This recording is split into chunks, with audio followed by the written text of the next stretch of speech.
देखिए इस चैप्टर का सबसे अगर वीवीआई कोई पॉइंट है ना तो यही चीज कहता है कि सिद्ध कीजिए कि f बराबर r/2, यानी जो ये फोकस दूरी होता है वक्रता त्रिज्या के आधी होती है। जो फोकस दूरी होता है किसी भी दर्पण का वक्रता त्रिज्या के आधी होती है, ऐसा हमको साबित करना होगा।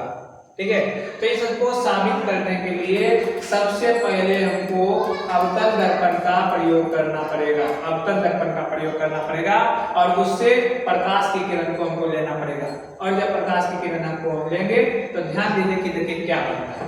सबसे पहले एक प्रकाश की किरण यहाँ से यहाँ टकरा करके आ गई। ठीक है, और इस कंडीशन में एक यहाँ पर आई और एक यहाँ पर आ, यानी ये जो हो गया ये हो गया अभिलंब, बीच वाला रेखा हो गया अभिलंब, ये हो गया आपतित किरण, ये हो गया परावर्तित किरण। तो ये हो जाएगा आपतन कोण, ये हो जाएगा परावर्तन कोण। और आपतन कोण और परावर्तन कोण आपस में बराबर होते हैं किसके नियम से? परावर्तन के नियम से। आपतन कोण और परावर्तन कोण ये दोनों आपस में क्या होते हैं? बराबर होते हैं। किसके नियम से? परावर्तन के नियम से। तो ये वाला कोण और ये वाला कोण आपस में हम बराबर कर देंगे। ठीक है, उसके बाद देखिएगा क्या करना है।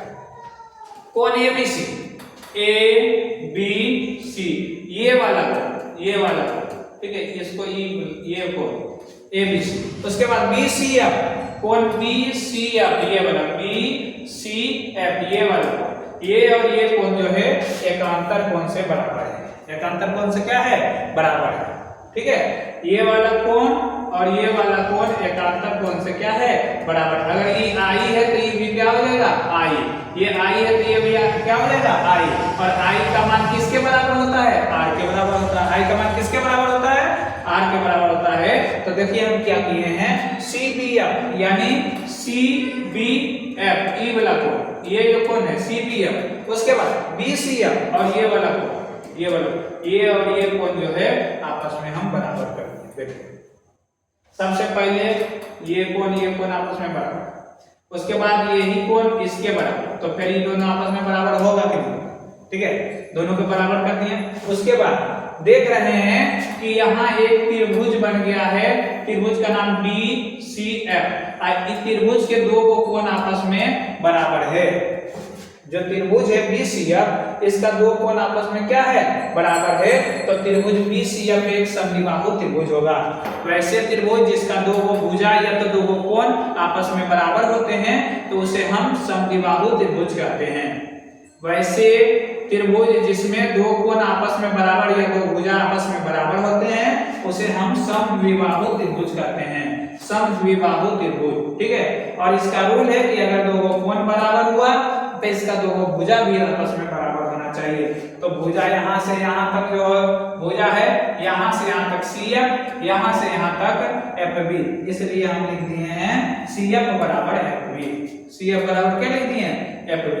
क्यों? क्योंकि इसका दो कोण बराबर है आपस में। तो दो भुजा भी रूल जो कहता है समद्विबाहु का कि अगर दो कोण बराबर है तो दो भुजा भी रहना चाहिए। तो इसलिए CF बराबर FB, मतलब ये वाला पॉइंट और ये वाला पॉइंट आपस में बराबर होगा। ठीक है, दोनों आपस में क्या होगा? बराबर होगा। ठीक है,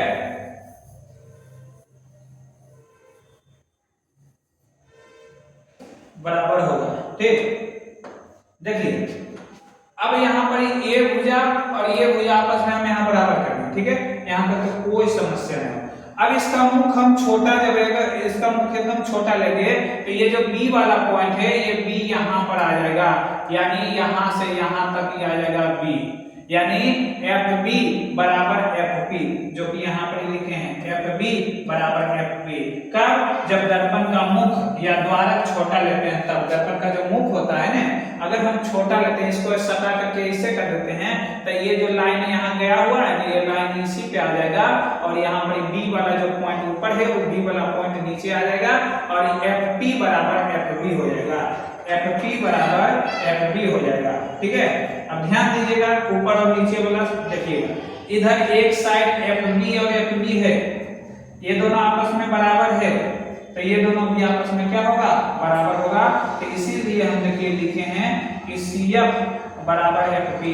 एक साइड आपस में बराबर है तो दूसरा साइड आपस में क्या होगा? बराबर होगा। इसलिए लिखे CF बराबर FP। CF बराबर क्या लिखे हैं? FP लिखे हैं। अब देखिए यहां से यहां तक कुल दूरी कितना है? CP। यहां से यहां तक दूरी कितना है? CP। तो देखिए लिखे हैं CP, और CP का अगर निकालना होगा तो क्या करेंगे? CF plus FP।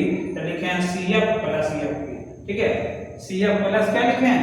FP लिखे हैं। ठीक है, ध्यान दीजिए ये जो लिखे हैं CF प्लस FP। अब देखिए क्या करते हैं, तो यहाँ पर ध्यान दीजिए CP का मान कितना है? CP का मान जो है R दिया हुआ।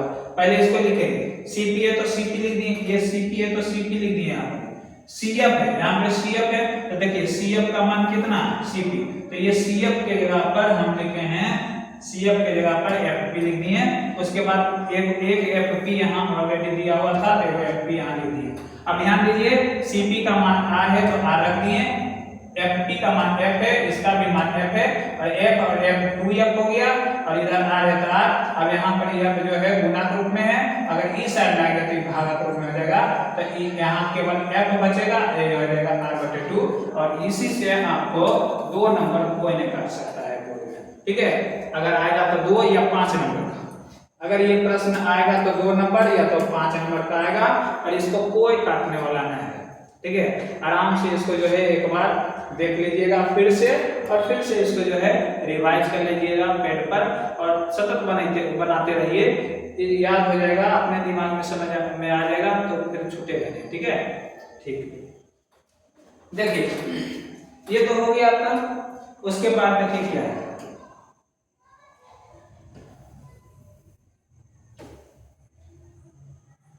अब आते हैं प्रतिबिंब। प्रतिबिंब किसे कहते हैं?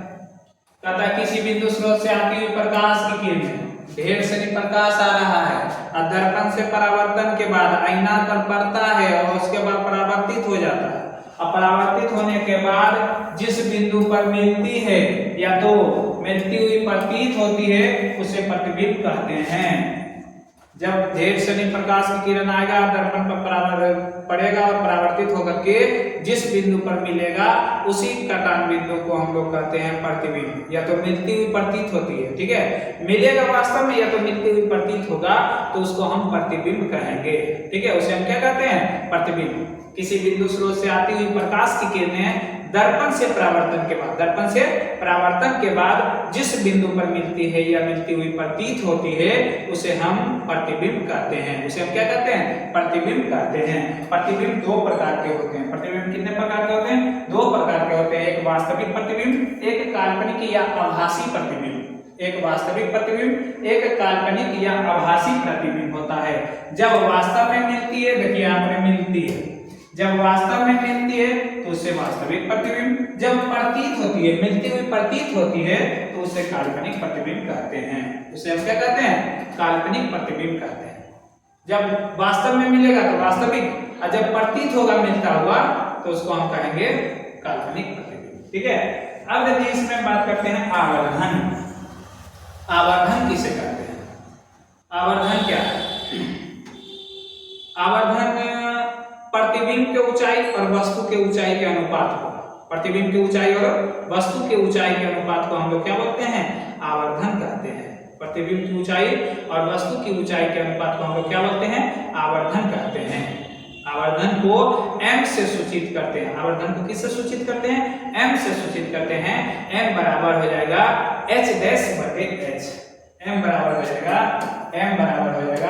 h डैश बटे h। ठीक है, और इसको अगर हम साबित करके लाते हैं तो m का एक और विशेष मान होता है, m बराबर -v/u, अर्थात प्रतिबिंब की दूरी और वस्तु की दूरी के अनुपात को आवर्धन कहते हैं। ठीक है, कोई दिक्कत नहीं होना चाहिए इसमें। एक चैप्टर का क्रियाक्रम खत्म। ठीक है, एक चैप्टर का जो होता है ना क्रियाक्रम सब खत्म। इसमें इससे बाहर क्वेश्चन आएगा तो हमको बोलेगा जितना सारा पॉइंट पढ़ाए हैं इससे बाहर एक भी क्वेश्चन नहीं आना चाहिए। ठीक है, इसी के अंदर क्वेश्चन आएगा पहला चैप्टर से। ऐसे करते करते हम दूसरा, तीसरा, चौथा, पांचवा जितना भी चैप्टर है उसमें सारा चैप्टर को हम क्लियरली ढंग से समझा देंगे। ठीक है, और ध्यान दीजिए जैसे जैसे समय आएगा बउआ, जैसे जैसे बउआ समय आएगा पढ़े के मन कम करेगा, ठीक है। तो तनिक ध्यान दीजिए, और नहीं तो ऊपर वाला पंखा देखिएगा कि कौन कंपनी के लगा हुआ है अथी में एग्जाम हॉल में, ठीक है। एग्जाम हॉल में ना पंखा देखना पड़ेगा, तो इसलिए अभी नींद भी आएगा, अभी काम भी आएगा, पर्व त्योहार भी आएगा, सब कुछ आएगा, लेकिन सबको देखते हुए मेन मेरा पढ़ाई है, पढ़ाई को देखना है, नहीं तो लटक जाइए आराम से, ठीक है। इसलिए बढ़िया नंबर लावे कहा तो पढ़ा जल्दी जल्दी, नहीं तो समझ में आ जाता, ठीक है।